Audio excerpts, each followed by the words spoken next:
Hey, it's Darlene. Welcome to my creative life and my channel. Today I'm working with some products from Jen Lee Schoolcraft where we make pretty crafty things using new and used crafting supplies. Now this stamp right here is an old Stampin' Up! Stamp that I've had forever. This is mine from my stash. And once I color it in, I'm going to use this mini stencil from Creative Expressions, Weave It Alone. I love a good pun, to really kind of put this to the next level. I'm using some chalk pencils that I have right here on my desk, and I'm just slightly coloring in each of the images, and then I'm going to go a little bit darker on some of the highlights where you can see here. I'm just kind of following the stamp wherever it shows the highlights, and where that means is like you see how, like if you're looking at this pot, there's some like really dark lines over there in the bottom where I'm coloring in here.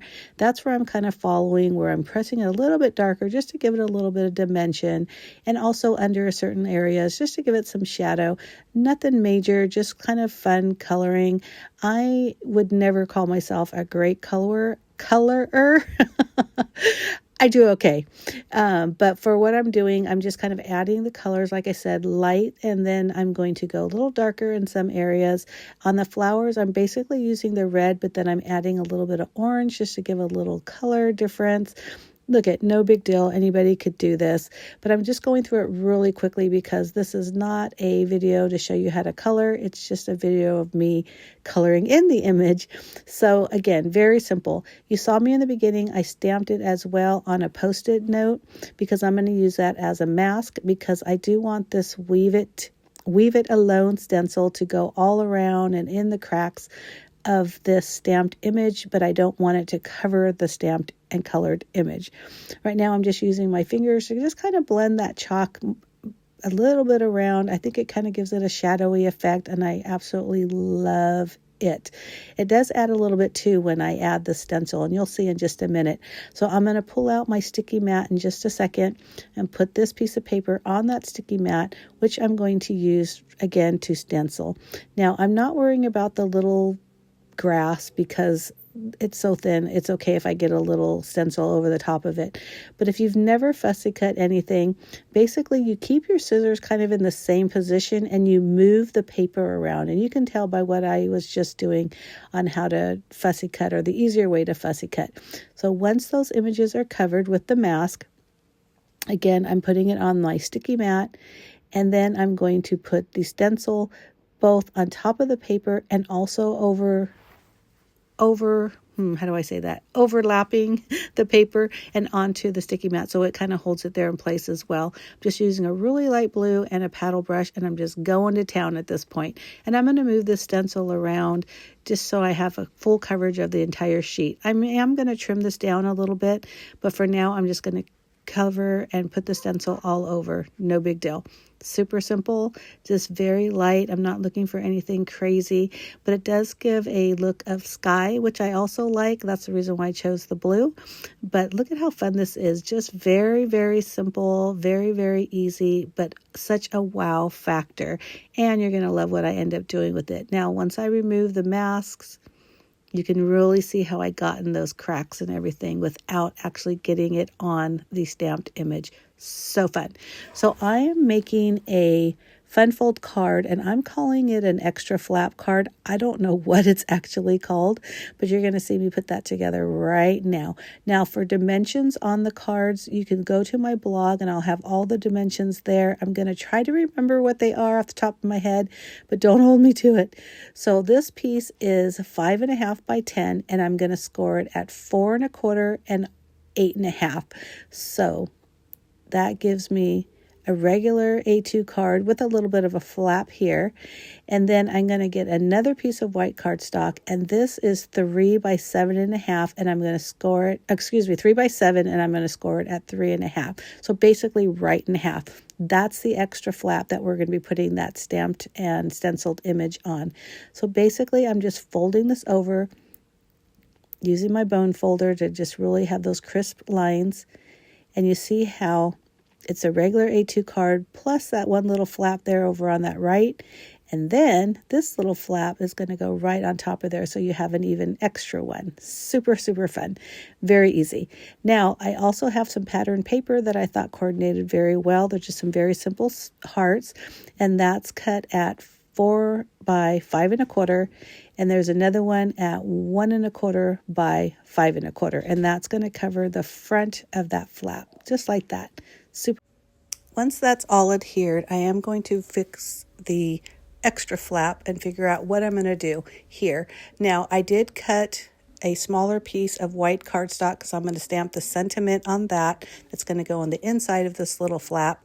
But the bird image that we colored earlier is going to go on the front because I want that to be the main focal image or focal part of the card. So I just wrote down the dimensions of that little flap, which is 3.5 by 3. And then I realized this image is a little bit higher. The height is larger than 3 inches.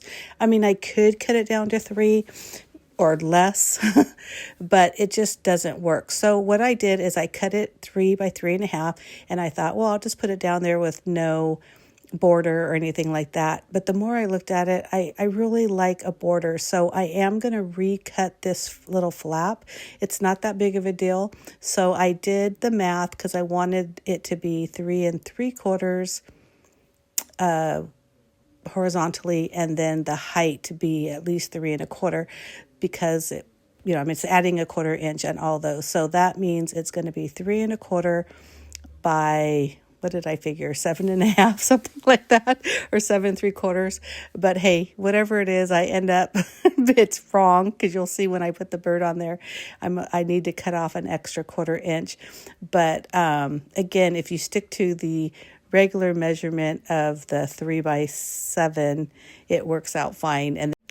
But I definitely wanted to keep this in because I wanted to show you that even though you're creating something, you're following dimensions, you're following directions, sometimes there are oops or adjustments that need to be made, and it's really not that big of a deal. Adjust it for what you need. Honestly, that flap can be any size. So, again, I'm alternating it to fit for what I need it to be, because I still wanted to really use this little bird because I think it's so cute, and I think it's perfect for the card that I'm doing because I just want that little bird to just be showcased, or that little. So anyhow, there's the flap. There she blows. I'm not sure why I said it like that. Anyhow, so before I adhere that little flap on, I thought, you know what? I have the stencil out and I still have my ink. I think it would be really cute to just add a little bit of color in the inside of this card. So I'm going to do the exact same thing. I'm not going to worry about taking out my sticky mat. I'm just going to do it right here. Put that little stencil just right there in that corner so it's both on the flap and on the inside where I can put more of my greeting to whoever's getting this card, and just a little bit of ink there. But look, it's not much, but it just adds a little bit of something. I'm going to do the same thing to the inside of the flap, but I'll do that in a little bit because right now I don't realize I want to do that. So anyhow, I'm going to use my mat to put about 1 inch worth of adhesive, and a lot of it on the inside of that flap that's sticking there on, the front panel, and just gluing it right up to the edge, and really burnishing it down with my bone folder so it doesn't fold off or come off. And then I realized, okay, now I have this inside. It's just a little plain. I am going to still use that white piece of cardstock to put the sentiment on. So I'm going to grab a sentiment that I think works, and then I'm going to stamp that on there. I did want to add some enamel dots. I'm thinking blue because of the bluebird. I thought I really wanted to highlight that. I pulled out the blues that I had, and I thought, no, I want it a little darker. So that's why I went with the second set. And I'm just putting 3 of them in 3 different places to form a little triangle, 1 larger one and 2 small ones. But look, it's not a whole lot, but it really does add a little something. I love adding all those small details because it really does make a difference on your card. And I love enamel dots because they're flat, so it doesn't really change a whole lot when you're mailing it. So anyhow, just a little tidbit, the flatter the better if you're planning on mailing something. But again, that's pretty much the card without the sentiment, of course. But I'm going to get ready to stamp that. And I really like this greeting, just, friends are friends and family's family, but sometimes you get friends that become family or something along that line. So it's just kind of a, thanks for being my friend kind of thing. And really, if you put happy birthday or really any other sentiment in the inside or greeting that you write, it'll be perfect with this little sentiment. But here we go, nice and easy. Look at that, got a smudge. I feel like I always smudge when I'm opening up my black ink, so I really need to watch that. But thankfully, I just turned it over and I'm going to stamp the sentiment. And I'm going to actually clean my hands, which I do it off camera to make sure I don't smudge any more ink. And then I'm thinking, okay, I'm going to put that in. And then I think, no, I think I do want to put a little bit more brick here. So I just grabbed a piece of scrap paper that just happened to be on my desk because I wanted to cover the card or the pattern paper because I don't want it to smudge off or get any on the bottom part or the backing of the pattern paper. And I just have a little bit there. A lot of it's going to be covered by that square, but I just love how it peeks out. Just a little something. So real quick about Gently Schoolcraft. It's a website that sells crafty supplies. They're new and also gently used. Very budget friendly. Lots of variety.